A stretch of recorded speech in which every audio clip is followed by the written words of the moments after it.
bubbles. We'd love to see that. So, just neutrals across the board. Messi is eternal. He is now the record holder. Much more records to come, I'm sure, for him. All right, back to the big board. Okay, so yeah, it seems like I was starting to get fired up here for a good reason. I must have seen this and got a little triggered. So yesterday we had the Los Angeles Lakers trying to keep their season alive against the Oklahoma City Thunder. And of course they didn't. And of course it was in spectacular fashion for all to see because the lights are bright in La La Land. So game was terrible, folks. And I normally don't talk about, terrible games unless there's a bigger theme, bigger storyline here, which is absolutely the case for these Los Angeles Lakers. And before I just, go nuts and say my piece, I think we should probably watch some stuff together so you kind of understand just like how bad it is and what's actually happening here. So I think first and foremost, right, like in the first half, the Lakers had the lead. They went into halftime. It's the second game in a row that when the halftime came, Lakers were leading. Game 2, it was by 1 point. I think they were, again, up by 1 or 2 points in this one. And I was, watching the game and I was feeling encouraged because LeBron was bringing it. And you had, all the stars coming out. But the energy and kind of like the crowd was super weird. They were not as loud as I thought they'd be, considering that like LeBron needs all the help he can get, whether that's like on the court or in the, feel like the energy and the crowd noise. He's 41 years old. And who showed up to see him but Leo DiCaprio was here courtside. James launches and connects on a 3 to tie it up. Wow. Look at Leo. They are 10 yes. for 18. James Leo's like launches and connects on a 3 to tie it up. I love the subtle head nod. Wow. They are 10 for 18. James. So I thought we were in for something special. I thought like, okay, Leo's here, LeBron's hitting the 3, got the lead at halftime. Like maybe they could pull it off. Like maybe somebody will step up. And then I see what appears to be like, I guess you could just say the guy just like gave up, but DeAndre Ayton, man,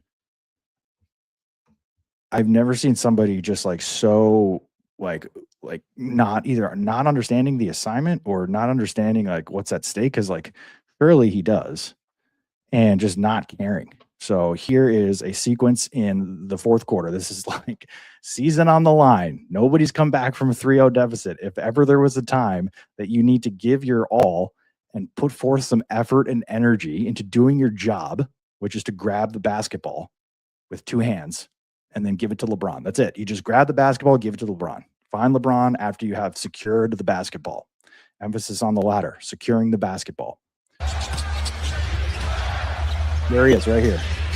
Lakers look like they're in number 5, right? Got massive space all by himself. Ball goes off the rim. He should be the guy. He's in perfect position to get that ball with 2 hands. a zone here. Mitchell with a floater. No good over Ayton. Nope. Boy, Ayton cannot get a defensive rebound. He's around the ball so much, but just doesn't come down with it. 3-pointer, no good. 2. Again kept alive by Hartenstein and a foul. Now this is casually when Isaiah Hartenstein is trying to go get a rebound. That will Same not possession. Get it done. Same possession. 1 defensive rebound for Ayton in 23 minutes played. The foul was on James. The turnaround jumper no good. And again, Ayton just standing He's around. standing there. Right Mitchell here. gets the offensive rebound. And Redick looks down to the bench to get somebody else's. Ayton pushes Mitchell, count the basket, and 1. And this is absolutely frustrating. Your playoff life is on the floor. Doris knows your playoff life is on the floor. There was a clip. Yeah, here it is right here. JJ Redick eventually got so bad. JJ Redick obviously had to pull him. 1 defensive rebound from your center. 1, a single. That's like hard to do. Think about all the times that a ball was probably like right in front of his face and he either fumbled it or it just like went to the other team or maybe his teammate got it instead of him. Just like no desire whatsoever. Mitchell with a floater. No good over Ayton. Boy, Ayton cannot get a defensive rebound. He's around the ball so much, but Watch he doesn't come down JJ. with it. Three-pointer, no good. Again, kept alive by Hartenstein and a foul. And this is what drive you mad if you're JJ Redick. He sits down. What does he say? Have thought, he has. I can't play him. All the numbers of different. And this is what Watch this. you You can read the lips so clearly here. And it's why we have thought. That's your coach. He has. He's just giving up. He's like, I can't play this guy. I cannot play this guy. And he's like looking to the sky like he's going to get some help. Like, who's up there, DeAndre? There's nobody up there, bro. Are you looking at the box score? Are you looking at like your one rebound? So that was like,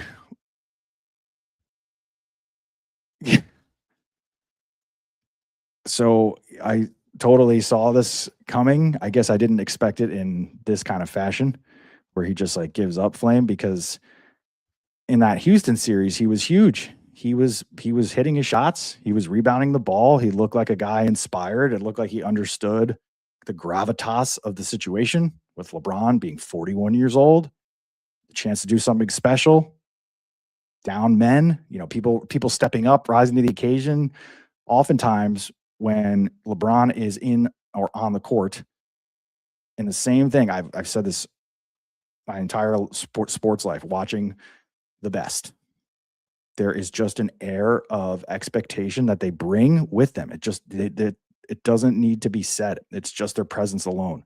Tom Brady had this. He just made other people around him better just by being Tom Brady. He didn't have to do anything, because as the person playing with Tom Brady, you didn't want to screw up. You didn't want to be the guy that was the DeAndre Ayton here. You didn't want to be this guy. The thought of being this guy was enough fear to motivate you to want to play harder and better for the person, because you don't want to be known as a DeAndre Ayton.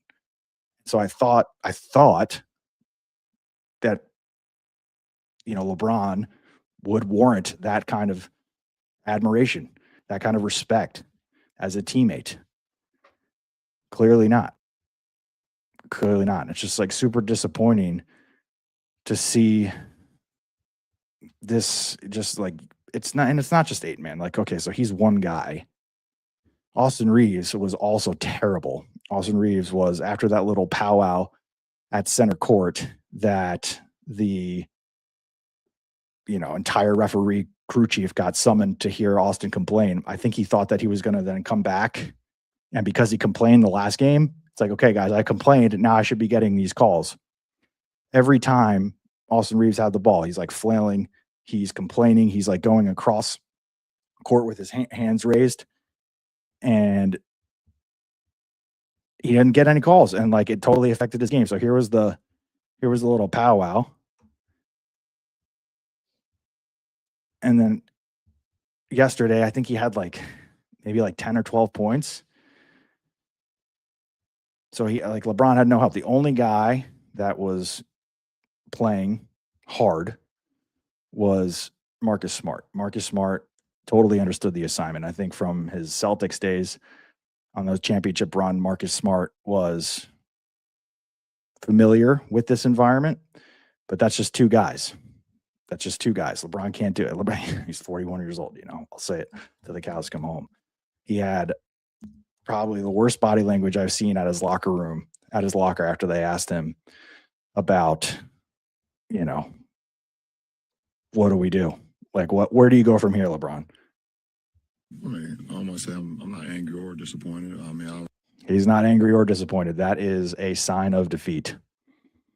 I mean, I almost say I'm not angry or disappointed. I mean, obviously you're disappointed, and it's a fact like you being down 3-0, obviously. But I mean, we still got life, and that's all you can ask for. And we got to be much better on Monday. See what happens. He's just so withdrawn. He's thinking about his tea time. He's got some golf in the near future, and I imagine he'll probably be playing golf, playing a couple rounds with Steph. Steph also loves golf. Steve Kerr just got the extension. You heard it here first, folks. I think it's happening. All right, so here we go. That is all I'll have to say about that terrible game. I thought the series would be closer. Yeah, me too. Very disappointing. I think it's just like as an NBA fan, you're disappointed. You never want to see this.